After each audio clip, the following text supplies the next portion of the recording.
প্রিয় শিক্ষার্থীবৃন্দ, আশা করছি সবাই ভালো আছেন। আজকের ক্লাসের আলোচ্য বিষয় হচ্ছে কিছু নন ডিপার্টমেন্ট কোয়েশন পড়ব। টপিকস হচ্ছে বাংলা ভাষা ও সাহিত্যের। চলুন শুরু করা যাক। প্রথম যে কোয়েশনটি আছে তা হচ্ছে ফটিক চরিত্রটি আমরা রবীন্দ্রনাথের কোন গল্প থেকে পাই, যার আনসার হচ্ছে ছুটি। এই কোয়েশনটি বিভিন্নভাবে আসতে পারে। যদি বলা হয় ফটিক চরিত্রটি কোন ধরনের উপন্যাস, কাব্য, গল্প কি, তাহলে আমরা গল্পও বলতে পারি। বা ফটিক চরিত্র কার লেখা গল্প, তাহলে আমরা রবীন্দ্রনাথও বলতে পারি। 2 নাম্বার হচ্ছে রূপসী বাংলার কবিকে, তাহলে আনসার হবে রূপসী বাংলার কবি হচ্ছে জীবনানন্দ দাশ। জীবনানন্দ দাশকে আর কিসের কবি বলা হয়? তিমির হননের কবি বলা হয়, চিত্ররূপময় কবিও বলা হয়। তার বিখ্যাত কাব্যগ্রন্থ হলো কি? বনলতা সেন, ঝরা পালক, 7টি তারা, তিমির। এগুলো হচ্ছে তার বিখ্যাত কাব্যগ্রন্থ। তারপর 3 নাম্বার হচ্ছে বাংলা ভাষার প্রথম মুসলিম কবি হচ্ছে কে? তার আনসার হচ্ছে বাংলা ভাষার প্রথম মুসলিম কবি হচ্ছে শাহ মোহাম্মদ সগীর। বাংলা ভাষার প্রথম মুসলিম কবি হচ্ছে শাহ মোহাম্মদ সগীর। 4 নাম্বার হচ্ছে জাগ্রত বাংলাদেশ কার রচনা? 4 নাম্বার হচ্ছে জাগ্রত বাংলাদেশ কার রচনা? তার আনসার হচ্ছে আহমদ ছফা। তারপর 5 নাম্বারে যেটা আছে তা হচ্ছে পোর্ট উইলিয়াম কলেজ কত সালে প্রতিষ্ঠিত হয়? তাহলে আমরা তার আনসার জানি। পোর্ট উইলিয়াম কলেজ প্রতিষ্ঠিত হয় 1800 সালে। পোর্ট উইলিয়াম কলেজ হলো ব্রিটিশ ভারতের গভর্নর জেনারেল লর্ড ওয়েলেসলি প্রতিষ্ঠিত একটি প্রাচ্যবিদ্যা শিক্ষা কেন্দ্র।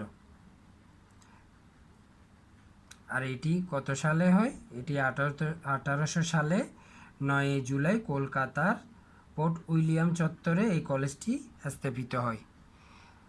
6 নাম্বার হচ্ছে মধ্যযুগের শেষ কবি কাকে বলা হয়? তাহলে আমরা জানি মধ্যযুগের শেষ কবি বলা হয় ভারতচন্দ্রকে। তিনি কত সালে মৃত্যুবরণ করেন? ভারতচন্দ্র মৃত্যুবরণ করেন 1960 সালে। 7 নাম্বারে আমরা যেটা জানবো তা হচ্ছে আজ সৃষ্টি সুখের উল্লাসে ভাঙার গান, এটি কোন ধরনের? এটা কি? এটা হচ্ছে একটি কাব্য। আজ সৃষ্টি সুখের উল্লাসে ভাঙার গান কি? এটা হচ্ছে একটি কাব্য। তারপর হচ্ছে মুসলিম রেনেসাঁর কবি কাকে বলা হয়? তা হচ্ছে ফররুখ আহমদ। মুসলিম রেনেসাঁর কবি বলা হয় ফররুখ আহমদকে। 9 নাম্বার হচ্ছে বাংলার মুখ আমি দেখেছি তাই আমি পৃথিবীর রূপ খুঁজতে যাই না, কবিতাটি কে লিখেছে? কবিতাটি লিখেছে জীবনানন্দ দাশ। বাংলার মুখ আমি দেখেছি তাই আমি পৃথিবীর রূপ খুঁজতে যাই না, এই লাইনটি নির্জনতার কবি জীবনানন্দ দাশের কবিতা থেকে নেওয়া হয়েছে। তারপর হচ্ছে আওয়াল কোন রাজসভার কবি? আওয়াল হচ্ছে আরাকান রাজসভার কবি। আওয়াল রোসাঙ্গ রাজসভার কবি ছিলেন। আওয়াল আরেকটা কিসের রাজসভার কবি ছিলেন? তা হচ্ছে রোসাঙ্গ রাজসভার কবি ছিলেন। আরাকানকে বাংলা সাহিত্যের রোসাং বা রোসাঙ্গ নামে অবহিত করা হয়েছে। আরাকানকে কিসে অবহিত করা হয়েছে? আরাকানকে বাংলা সাহিত্যের রোসাং বা রোসাঙ্গ নামে অবহিত করা হয়েছে। 11 নাম্বার হচ্ছে কোন কবিকে বিদ্রোহী কবি বলা হয়? তা আমরা সবাই জানি, ছোটোবেলা থেকে পড়ে আসছি। তা হচ্ছে কাজী নজরুল ইসলামকে বিদ্রোহী কবি বলা হয়। 12 নাম্বারে আছে ছন্দের জাদুকর বলা হয় কাকে? ছন্দের জাদুকর বলা হয় সত্যেন্দ্রনাথ দত্তকে। সত্যেন্দ্রনাথ দত্তকে কি বলা হয়? ছন্দের জাদুকর বলা হয়। 13 নাম্বার হচ্ছে সাজের মায়া কবিতাটি রচয়িতাকে? তাহলে 13 নাম্বার হচ্ছে সাজের মায়া কবিতাটি রচয়িতা হচ্ছে সুফিয়া কামাল। আর কিসের জন্য বিখ্যাত? জননী সাহসিকা হিসেবে সুফিয়া কামাল প্রথম কাব্যগ্রন্থ সাজের মায়া হিসেবে বিখ্যাত। তারপর হচ্ছে কবর কবিতা রচয়িতাকে? কবর কবিতা রচয়িতা হচ্ছে জসিমউদ্দিন। কবর কবিতার রচয়িতা হচ্ছে জসিমউদ্দিন। এটি তার রাখালি কাব্যগ্রন্থের অন্তর্গত। কবর কবিতা কোন কাব্যগ্রন্থের অন্তর্গত? তা হচ্ছে রাখালি কাব্যগ্রন্থের অন্তর্গত হচ্ছে কবর কবিতা। 15 নম্বর হচ্ছে মোদের গরম মোদের আশা আমরি বাংলা ভাষা চরণটি কে রচয়িতা করেছে? চরণটি রচয়িতা করেছে অতুল প্রসাদ সেন। তারপর 16 নম্বর যেটা আছে আমাদের ছোট নদী চলে বাঁকে বাঁকে, এই কবিতাটি লিখেছেন কে? রবীন্দ্রনাথ ঠাকুর। এই কবিতাটি লিখেছেন রবীন্দ্রনাথ ঠাকুর। রবীন্দ্রনাথের কয়েকটি কাব্যগ্রন্থের নাম হচ্ছে বলাকা, চিত্রা, মানসী, সোনার তরী। তাহলে কি বলা যায়? রবীন্দ্রনাথের কয়েকটি কাব্যগ্রন্থের নাম হচ্ছে কি? বলাকা, চিত্রা, মানসী, সোনার তরী। লাস্ট ওয়ান যেটা আছে তা হচ্ছে মম এক হাতে বাঁকা বাঁশের বাঁশুরি আরেক হাতে রণতুর্য। এক হাতে বাঁকা বাঁশের বাঁশুরি আরেক হাতে রণতুর্য।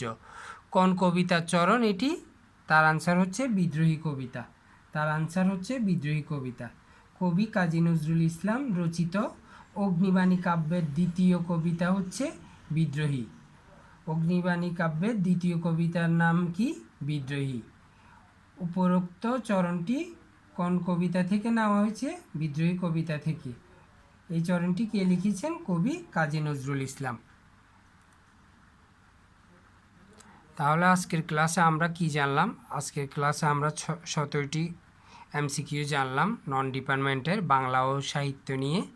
তার মধ্যে প্রথমটা হচ্ছে ফটিক চরিত্রটি আমরা রবীন্দ্রনাথের কোন গল্প থেকে পাই? তা হচ্ছে ছুটি। দ্বিতীয়ত হচ্ছে রূপসী বাংলার কবিকে জীবনানন্দ দাশ। বাংলা ভাষার প্রথম মুসলিম কবি হচ্ছে শাহ মোহাম্মদ সগীর। জাগ্রত বাংলাদেশ কার রচনা? আহমদ ছফা। পোর্ট উইলিয়াম কলেজের প্রতিষ্ঠিত হয় কত সালে? 1800 সালে। মধ্যযুগের শেষ কবি কাকে বলা হয়? ভারতচন্দ্র।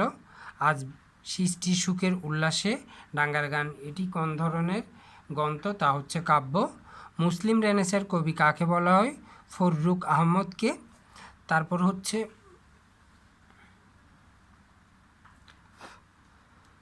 বাংলার মুখ আমি দেখেছি তাই আমি পৃথিবীর রূপ খুঁজতে যাই না, কবিতাটি কার লেখা? জীবনানন্দ দাশ।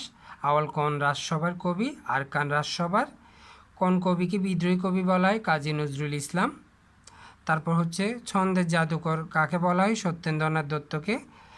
সাজের মায়া কবিতাটির রচয়িতাকে? সুফিয়া কামাল। কবর কবিতার রচয়িতাকে? জসিমউদ্দিন। মোদের গরব মোদের আশা চরণটির রচয়িতাকে? Atul Prasad Sen.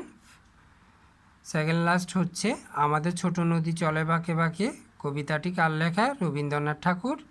And last one হচ্ছে মম এক হাতে বাঁকা বাঁশের বাঁশুরি আর এক হাতে রণতুর্য। কোন কবিতার চরণ? বিদ্রোহী। এই হচ্ছে আজকের ক্লাস। আগামী যতগুলো ক্লাস হবে প্রত্যেকটি ক্লাসের নোটিফিকেশন পাওয়ার জন্য আমার চ্যানেলটি অবশ্যই সাবস্ক্রাইব করে বেল আইকনটি প্রেস করবেন। ধন্যবাদ। আসসালামু আলাইকুম।